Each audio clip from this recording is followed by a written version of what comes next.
that Diana, Princess of Wales, has in fact been killed in that car accident. New documentary, Prince Harry not only blamed the paparazzi for the crash that killed his mom. 27 years after the unforgiving death of Princess Diana, her son, Prince William, has taken another look at her tomb, and his discovery will knock you off your feet. For many years, the British royal family has been on the precipice of a falter, with an unraveling of carefully curated narratives threatening to be unwoven. The death of the people's princess has remained an agenda item for Prince Willian, who seems to have found the smoking gun. But what exactly did William find out? Could this change everything we know about the princess's death? Join us as we discuss Prince William's latest discovery on his mother's death. The return to Althorp. On August 31st, 1997, the United States' heart skipped a beat when the death of its precious princess was announced. We have reports from Paris that Diana, Princess of Wales, has been killed in a car accident. As expected, the news came with tears, drama, and suspicions. However, the wings of time have flapped on, and it's been almost 3 decades since the United Kingdom suffered this devastating blow. While there is a popular cause of death in the media, making the rounds, conspiracy theories about deep states woven deeply into the very fabric of the British royal court have not gone away either. Although popular new outlets, like the BBC, have pushed the official narrative of a death by car crash in Paris, rumors of the royal family being permanently torn apart by her demise just wouldn't go away. But could any one family really live in division, holding a grudge against each other while building and ruining a sovereign state for almost 3 decades?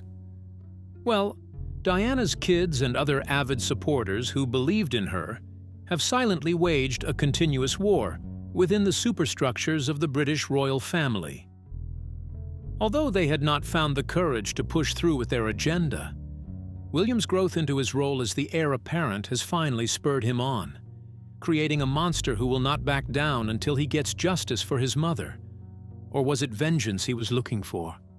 Finally, the prince was ready, and Althorp, the burial site of his mother, was calling repeatedly, almost like the geography had a secret to spill, and William was ready for a war of discovery. The time had come to ease the burden on his troubled heart.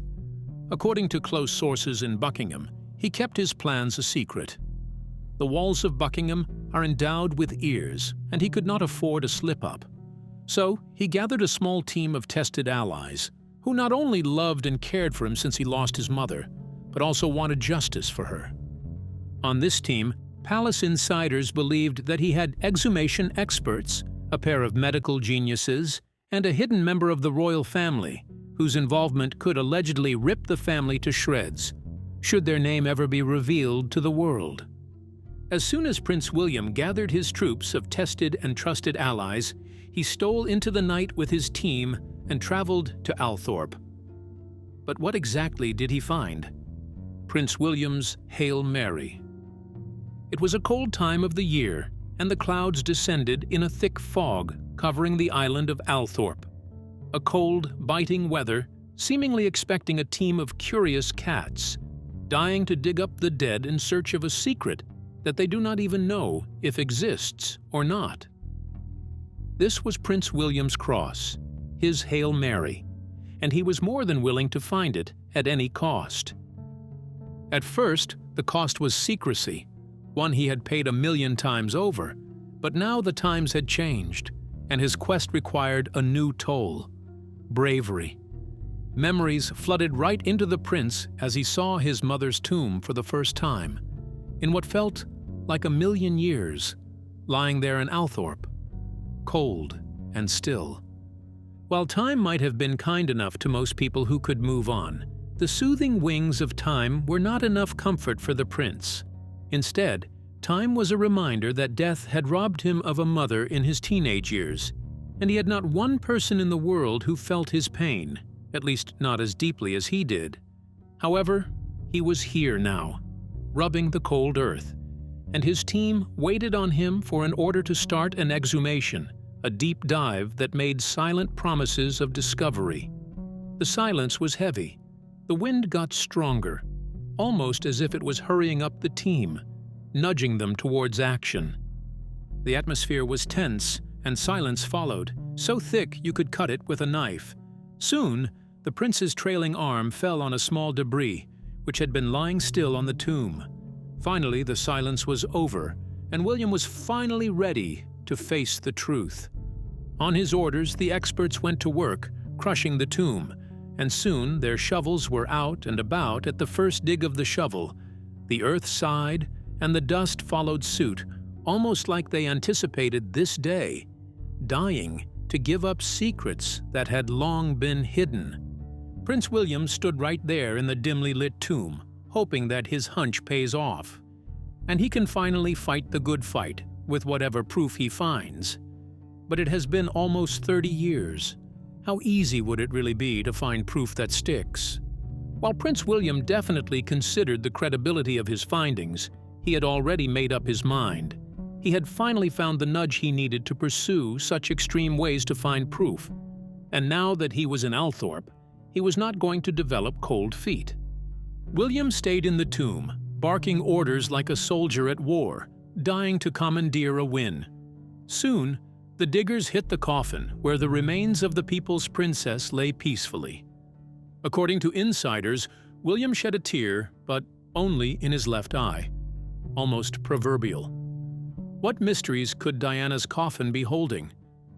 Diana's coffin, a Pandora's box. Following the exhumation, Prince William had finally come face to face with reality. It was him against his mother's coffin. The secrets lay there watching without batting an eyelid. Was he going to cave in? Was he going to order a return? Was fate going to have the last laugh? But the prince had come too far to get cold feet now. As soon as the casket was out, he ordered his team to quietly set up a perimeter, keeping them almost invisible to anyone who walked past the crypt at the moment, just before he ordered the examiners to have a crack at the coffin. Everyone stared in silence, and the night air got eerily cold. But William cracked the whip again, setting the tone for serious business, and everyone followed suit. The precision was surgical, as they examined every part of the coffin before it was finally opened. 27 years of a closed chapter buried in flesh was finally getting open again, but this time, time had chewed its part, and the bones were its remains, albeit enough for William to examine and hope for the best, whatever the best is. As the medical experts surveyed her corpse, William stood there in silence, pondering the actions that led him up to this point. Was it passion? Was it love? Was it fear? Was it the constant rumors about Paul Burrell or the Queen Consort? Or was it just hope for something, anything at all, to fill the raging void that Diana's death left in him? However, he figured that he was way past reasons now. He was there now, so he might as well toe the line to the end and relish wherever it ends, or just end up with regrets. But this time, it would be his own adult choice, not those that were made for him as a teenager who had just lost his mom. While every thought crawled around in his mind, he was jolted back to life when a member of the team demanded his presence. Eureka! They had found a few things. Remember how Diana had supposedly died from the injuries sustained in the car crash? Internal sources close to the teams described a finding that rocked William's world. They found lacerations between the hips and the lower rib, none of which was included in the medical reports. When they looked further, they found the presence of foreign chemicals, which were not commonly used to save lives. The room spun on its head as the prince fell on his knees, clutching his chest as if to rip open his heart. He had found answers, but he was not sure if it was the answers that he wanted. As the team continued their frantic search for an answer that they weren't sure the prince wanted, they found a small piece of paper, which the prince recognized as his mother's writing, with the words, "Betrayed and murdered." That was the final piece of the domino. Fallen, like the prince. Soon, he returns just as stealthily as he left the palace. Although these findings were quite disturbing, could they really be weaponized to fight almost 3 decades of injustice? Such were the questions that plagued his burdened heart. While he might have left for Althorp to unburden, he has only opened a Pandora's box, and his heart is even heavier. Already there are tales of hidden letters from the past and suspicions of Queen Camilla. But how do his findings relate to these tales? Whispers from the grave. Following William's move to Althorp, where he allegedly found some sort of proof that his mother had not simply just died from some unfortunate accident, but might have been killed, documented tales of Diana's former butler, Paul Burrell, rang a bell, and the pieces finally seemed like they were coming together. Paul Burrell was a silent witness to the making of history in the British royal family. He was the perfect butler. He knew when to keep his mouth shut. He knew when to simply open his ears and watch his princess vent to him while he replied, with the most soothing words he could find or actions when words failed him. However, other than being a butler to the deceased Princess Diana, Paul claimed to have something else up his sleeve. Something different. So different that it could rip open a vortex in the narrative reality that has been peddled by the royal family and suck the House of Windsor into a tempest that they would not see coming. According to royal insiders, his claim struck fear into Buckingham Palace. Hence, his name was banished like an afterthought within the valiant walls of Buckingham. But Paul wasn't the type to give in to the deliberate oversight of the Windsors. Instead, he spoke his truths loud enough to grab everyone's attention. He claimed that he had an insane collection of letters handwritten by the people's princess herself. He claimed that the letters contained secrets about her unfortunate demise. Although many wondered how she could have known about an accident, Paul Burrell stuck out his neck, claiming that he had letters discussing King Charles's infidelity and how he planned to have her executed without really playing a direct hand in it. After all, kings play chess, not checkers. It was the Game of Thrones, and the Windsors are no novices, but neither was Diana, who was herself born into a noble family, the Spencers. This bit of context gave some oxygen to Paul's feathered claims, and he soared on them for a long time, publishing books that contained King Charles's supposed intent. According to Paul, the letters described Charles as the mastermind, planning to cut the brakes of her vehicle and make it seem like she was in an accident where she suffered a head injury and lost her life. Like always, Buckingham Palace feigned deafness and ignored these overwhelming claims, with no proof backing them up. However, palace insiders believed that William wanted a bit more knowledge, as he had always had suspicions since the marriage between his father and Queen Camilla. Just how devious does that look to him? William's doubts and Camilla in the mix. It is never easy seeing a loved one die, but you know what is even harder, seeing them replaced so quickly and immediately, almost like some person or persons were waiting for it to happen. Such was the case with Queen Consort Camilla getting married to King Charles. For some context, a therapist who had popularly had sessions with Princess Diana when she was alive made a huge claim that just before the wedding of the century, between King Charles and Princess Diana, Charles told Diana right to her face on the eve of the wedding that he was not in love with her and his heart beat for someone else, possibly Camilla Shand. As expected, her heart shattered in smithereens to a million unpickable pieces, but Diana was not the type to give up easily. She had to come too far to let a lad with cold feet have all that tiara practice go to waste. So, she picked herself up and begged him to see reason. At some point, she believed that he did. So, they went on with the wedding. It was all roses and daisies.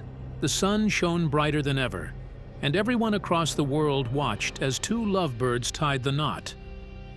At first, it seemed like the arrangement was working for Charles, but it did not last long. Instead, he stepped out on his marriage with Camilla, and suddenly, it became a three-way relationship. That just was not good enough for Diana, so they got a divorce in August 1996. But there was a simple clause hanging around Charles's neck. The church and the state had an agreement that a monarch was only able to ever marry someone else if and only if their former partner died. Diana was having the time of her life, meeting new people, and soon found love in the Egyptian boy billionaire, Dodi Al-Fayed. But as much as Charles could flaunt the new love of his life, the marriage clause was a constant debacle that needed to go, and it could only be solved with the death of Diana. While there is no concrete evidence tying Charles and Camilla to Diana's death, the motive was established. The Windsor heir apparently needed to take a wife, so he took out the debacle that stopped him, Diana. Is there a better narrative? As expected, the timeline got people talking. They had been separated since 1992, but only got a divorce on August 28, 1996, and then died on August 31, 1997. Just a year after a formal divorce, the same year when Camilla and Charles's relationship had been further promoted in the public eye, but met with resistance by people who still believed that Diana was woefully treated. The odds are stacked and so high against the royal family, but they have responded with a firm silence that kept the theories as just theories. But then there is a conflicted William, looking for answers, especially since he no longer had the one person who shared his pain, Prince Harry, the famous spare, on his side anymore. But as much as William had tried to block out the noise, palace insiders believed that his suspicions of Camilla transcended just the wedding narrative, and were somehow tied to the late Queen's feelings about Camilla. What did the late Queen really think about her? A woman knows a woman. Not many great monarchs of the past could rival the greatness of Queen Elizabeth. She was sui generis, one of one. She built castles, created empires, colonized countries, and simply just ruled with grace and class, solidifying the legacy of the Windsor name in the history of England. For a woman who has seen empires rise and fall and dealt with many men and women of different ilk and class, she had seen it all, hence considered the Windsor's greatest judge of character.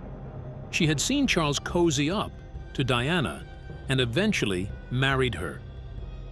She watched as their lips lied to each other, and she could tell that an instigator played the game from outside the picture.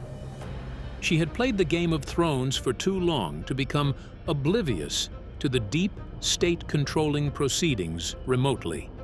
She smelled the danger, but the decision was Charles's, and he chose Camilla. However, as much as she could not force the fields of love to bear the fruits she liked, she definitely still had some control over the farmers. In this case, her son, Prince Charles, and his Camilla, having watched her married to Brigadier Andrew Parker Bowles, a true servant of the crown in his heyday, who fought in the British Army and somehow still chose to cheat on him. Albeit with her so Prince Charles, she smelled danger, and she was not going to give it free rein without a bit of restriction or some embargo that helped her recognize that she had her eyes on her. Palace insiders described the Queen as a huge fan of Diana. Ergo, she felt the loss as deeply as most people felt it. To keep her memory intact, she oversaw a grand gesture of ensuring that Camilla was never regarded as queen, even after getting married to a Windsor. And that right there was the embargo. The little lash reminded her of exactly what her presence meant to the late Queen. Instead, she was given the title of Queen Consort. Although the titles are of little consequence to the public, especially since she had become a Windsor by marriage, it was a reminder that kept her on her toes.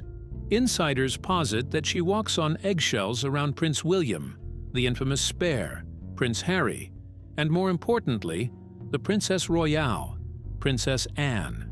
Following William's discreet discovery, these signs started to make more sense, but is he willing to toe the line required to see it through?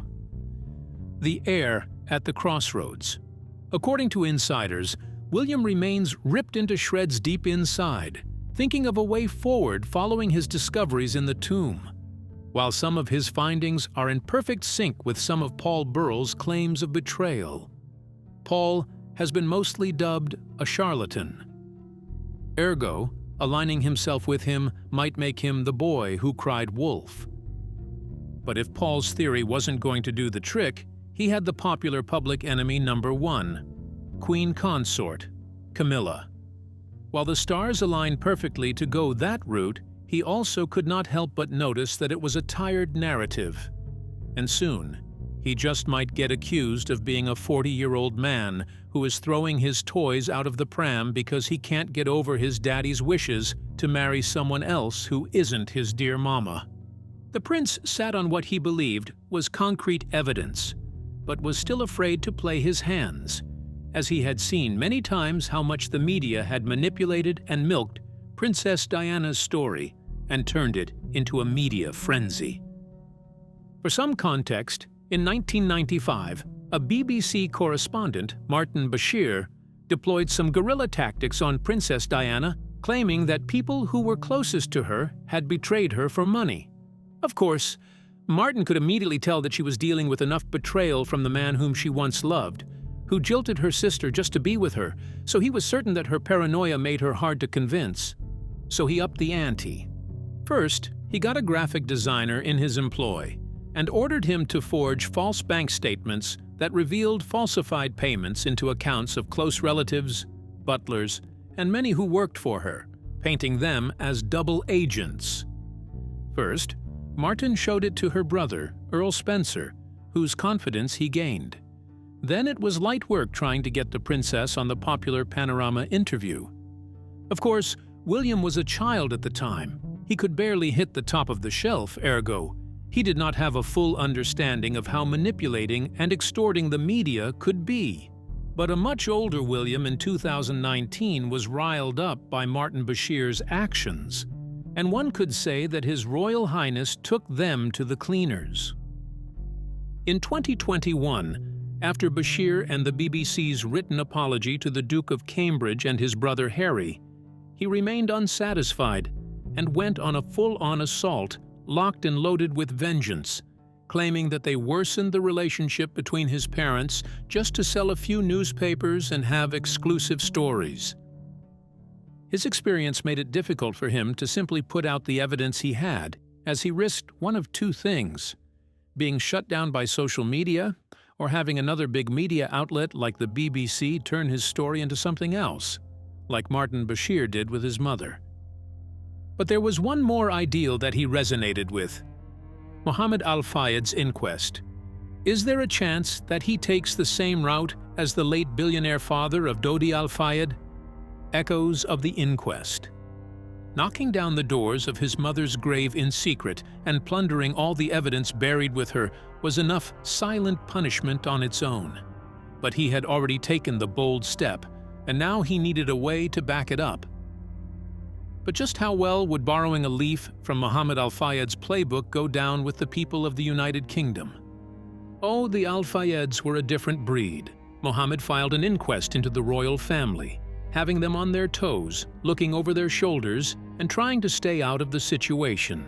Although Prince William was but a kid at the time, he remembered the unrest that the family went through when the Al-Fayed hammer was striking the royal family from all sides. It was a bloodbath, and the most powerful family for the first time showed signs of fear. Finally, he saw an opening. He could simply recreate this fear by starting a fire, filing an inquest into the royal family. However, he was torn between blood and crown, duty and defiance. As the eerie wind howled in his dimly lit room at his residence in Adelaide Cottage, it sang songs of regret, songs he had heard before in the silence of the crypt, when his team pried the walls open and found these secrets he had no idea how to deal with. The scenarios were difficult.